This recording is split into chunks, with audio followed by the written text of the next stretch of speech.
ఇకపై మీకు ఇష్టమైన ఫేవరెట్ సీరియల్స్ యొక్క ఫుల్ ఎపిసోడ్స్ యూట్యూబ్లో అందుబాటులో ఉండవు. కేవలం సన్నెక్స్లో మాత్రమే ఫ్రీగా చూడొచ్చు. చెల్లెమ్మ చెకప్ చేయించుకోవడానికి వచ్చింది బావా, కానీ ఏదో బాగానే రిస్క్ చేసినట్టుంది. హెల్త్ గురించి నెగ్లెక్ట్ చేస్తున్నట్టుంది. డాక్టర్ బాగానే మందలించారు. ఈ సుందరి ఎప్పుడు అను అను అంటూ ఆమె గురించి తన జీవితాన్ని కాలాన్ని వృధా చేసుకుంటుందే కానీ తన ఫ్యూచర్ ఏంటి, తన బ్రతికేంటి, వీటి గురించి ఏమీ ఆలోచించట్లేదు. చివరికి అను వాళ్ళు సుందరిని ఎంతవరకు చూసుకుంటారో ఏమో. చెల్లినప్పుడు మనం అందరం సరోగస్కి ఒప్పుకోవద్దంటే విందా? విననప్పుడు మంచైనా చెడైనా తనకి నచ్చినట్టే ఉండనివ్వండి. నువ్వన్నది కూడా కరెక్టే వికాస్. కానీ మంచి అయినా ఎంతవరకు చెయ్యాలో అంతవరకే చెయ్యాలి. సుందరి అలా చేయలేదు. సరోగస్కి ఒప్పుకుంటే ఎలా ఉండాలి? మంచిగా తినాలి, రెస్ట్ తీసుకుంటూ నీడ పట్టున ఉండాలి. కానీ తను ఏం చేస్తుంది? అవునా అన్నా? సుందరి సరోగసి ప్లాన్ చేసుకున్నప్పటి నుంచి ఆ అనుని ఎవరో కిడ్నాప్ చేసేసరికి చివరికి తను రెస్ట్ లేకుండా ఒంటరిగా రాత్రి పగలని తేడా లేకుండా ఎంత కష్టపడుతుందో నేను ప్రత్యక్షంగా చూశానమ్మా. అది నిజమేనా అన్నా?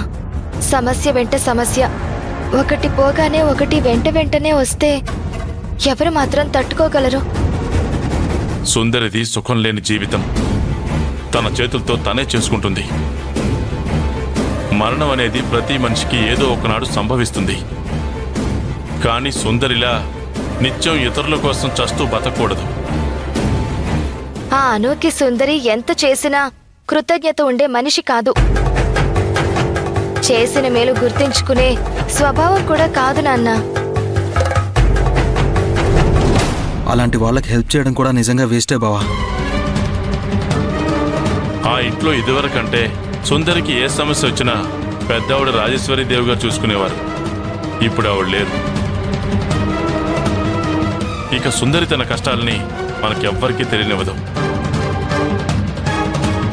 అందుకే అప్పుడప్పుడు మనమే సుందరి దగ్గరికి వెళ్ళొస్తూ ఉండాలి. లేకపోతే ఆ కార్తీక్ గారికి సుందరి ఇంకా చులకనవుతుంది. వాడి ఆగడాలు ఇంకా పెరిగిపోతాయి. నిజమే బావా.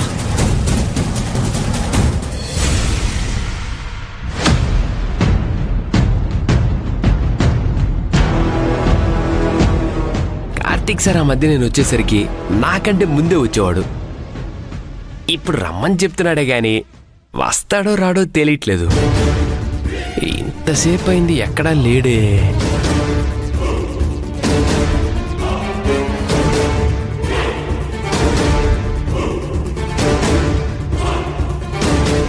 నమస్తే సార్. ఏమైనా రావు సుబ్బు, ఎంతసేపు అయింది వచ్చి? నేను వచ్చి చాలాసేపు అయింది సార్. ఏమైంది సార్, మీరు ఈ మధ్య టైంకి రావట్లేదు? నిన్న వస్తానన్నారు, రాలేదు. మీకోసం చూసి చూసి నా కళ్ళు కాయలు కాసాయి సార్. మరీ నువ్వు టూ మచ్ చేస్తున్నావయ్యా. నిన్న ఒక్కరోజే కదా రాంది. ఒక్కరోజు అంటే మాటలా సార్? మన స్నేహం ఎలాంటిది? మనం కలుసుకున్నప్పుడు మాట్లాడుకునే మాటలు ఎంత విలువైనవి సార్. నిజమే రావు సుబ్బు, నేను నిన్ను కలవాల్సింది, కానీ కలిసే పరిస్థితి నాకు లేదు. ఏమైంది సార్? ఇప్పుడు చెప్పలేనయ్యా. Try to understand my problem. ముందు నీకు ఇంపార్టెంట్ వర్క్ చెప్తాను. ఎట్టి పరిస్థితుల్లోనూ నాకు 100% రిజల్ట్ కావాలి. ఏంటి సార్ ఆ పని? చెప్పండి. సుందరి మీద నేను రివెంజ్ తీసుకోవాలి రావు సుబ్బు. రివెంజా? ఏ విషయంలో సార్? ఆ సుందరి విషయంలో రివెంజ్ తీర్చుకోవడానికి కారణాలు ఒక్కటి కాదు, 100 ఉన్నాయి. అయినా నాకు ఇంపార్టెంట్ ఏంటంటే ఆ ఆస్తి. ఆస్తికి సంబంధించి సుందరి ఆ రాజేశ్వరి దేవితో అబద్ధం చెప్పించి ఆస్తిని కైవసం చేసుకుంది. హాస్పిటల్లో ఉన్నప్పుడే మా అత్తను సుందరేదో మాయ చేసింది. నాకిప్పుడు సుందరి దగ్గరున్న ఆస్తి నాకు నా భార్యకి రావాలంటే ఆ సుందరి తప్పుడు మనిషి అని నిరూపించాలి. తనకు క్యారెక్టర్ లేదని 10 మందిలో తేల్చి చెప్పాలి. ప్రాక్టికల్గా ఆ సుందరిని నడి రోడ్డు మీద తప్పు చేసిన మనిషిలా నిరూపిస్తాను. అలా చేయటం వల్ల మీకు యూజ్ ఏంటి సార్? అది నా ఇంట్లో నన్నే ఓ చీకటి గదిలో బంధించి నరకం అంటే ఏంటో నేర్పించిందయ్యా. రావుసుబు, ఒక ఎస్టేట్కు ఆస్తిపాస్తులకు గార్డియన్గా పెట్టాలంటే వాళ్ళ పర్టికులర్స్ అన్ని రికార్డ్ చేస్తారు. ఇప్పుడు సుందరి 250 కోట్ల గార్డియన్.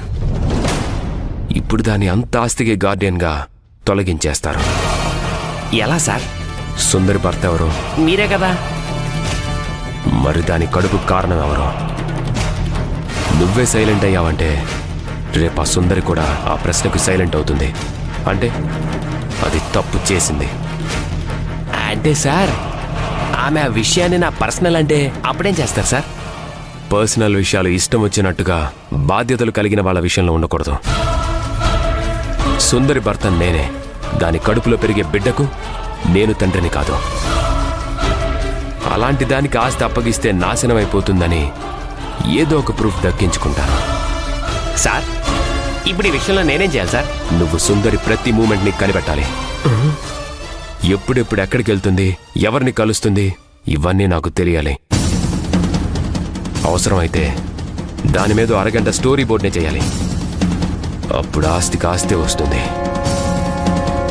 భార్య శీలాన్ని కూడా ఆస్తి కోసం బజార్ను పెట్టిస్తున్నావంటే నువ్వు మావులుడు కాదురా. ఆ సుందరి నన్ను రూమ్లో పెట్టి టార్చర్ పెట్టింది. ఇంతకు 10 రెట్లు నేను నా కక్షను తీర్చుకుంటాను.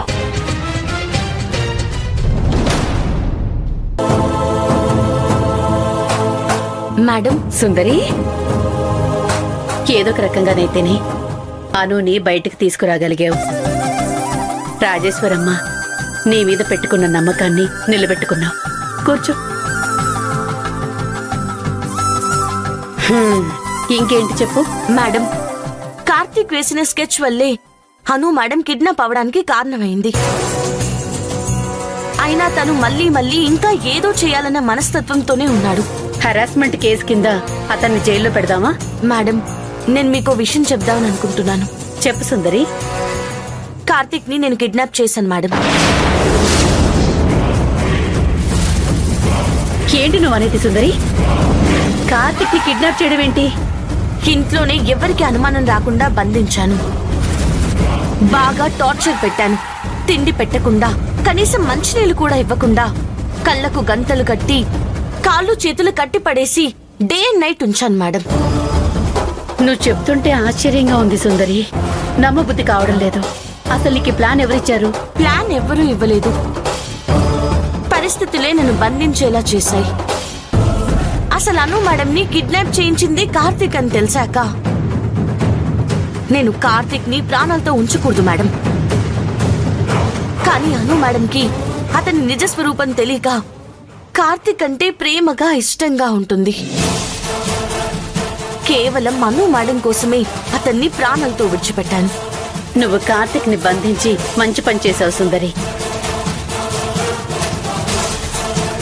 ఇంకొకసారి అతనికి కిడ్నాప్ చేయాలన్న ఆలోచన కూడా రాకుండా చేశావు. కానీ నువ్వు చేసింది కరెక్ట్ కాదు. న్యాయపరంగా చిక్కుకుంటే నువ్వు చిక్కుల్లో పడతావు. చట్టపరమైన సమస్యలు తలెత్తుతాయి. న్యాయం, చట్టం ఉంది. ఇటువంటి పరిస్థితులు ఎదురైనప్పుడు ఉపయోగించుకోవడానికే. ఒక లాయర్ నయ్యుండి నిన్న ఈ విషయంలో సపోర్ట్ చేయకూడదు. నేనే వైపైనా పర్వాలేదు. రాజేశ్వరమ్మకిచ్చిన మాట ప్రకారం అను మేడంని కేర్గా చూసుకుంటాను. ఆ విషయంలో నువ్వు గ్రేట్. నువ్వు ఎలాంటి క్లిష్ట పరిస్థితుల్లోనైనా అనుకి అండగా ఉంటావని నిన్ను నమ్మి ఇంత ఆస్తికి గార్డియన్గా ఉంచారు. అసలు అను కిడ్నాప్ అయినప్పుడే నువ్వు నేను చెప్పినట్టు పోలీస్ కంప్లైంట్ ఇచ్చుంటే కార్తిక్తో పాటు అందర్నీ లోపలికి తోయించేదాన్ని. పోలీస్ కంప్లైంట్ ఇస్తే అను మేడంకి నిజం తెలిసిపోతుందనే ఇవ్వలేదు. అను మేడంకి కార్తీక్ అసలు క్యారెక్టర్ తెలిస్తే అను మేడం బతకలేదు. ఆ కార్తీక్ ఇంకొకసారి ఏ రకమైన ఎక్స్ట్రాలు చేసినా నా దృష్టికి తీసుకురా. కార్తీక్ ని బంధించి వాడికి నేనేంటో ప్రాక్టికల్ గా అర్థమయ్యేలా చేశాను. కాబట్టి కార్తీక్ ఇంకోసారి ఇలాంటి వెధవ పనులు చేయడేమో అనుకుంటున్నాను. ఒక్కవేళ చేస్తే మాత్రం తప్పకుండా మీ హెల్ప్ తీసుకుంటాను. మంచిది సుందరి. వెళ్ళొస్తాను మేడం. అలాగే.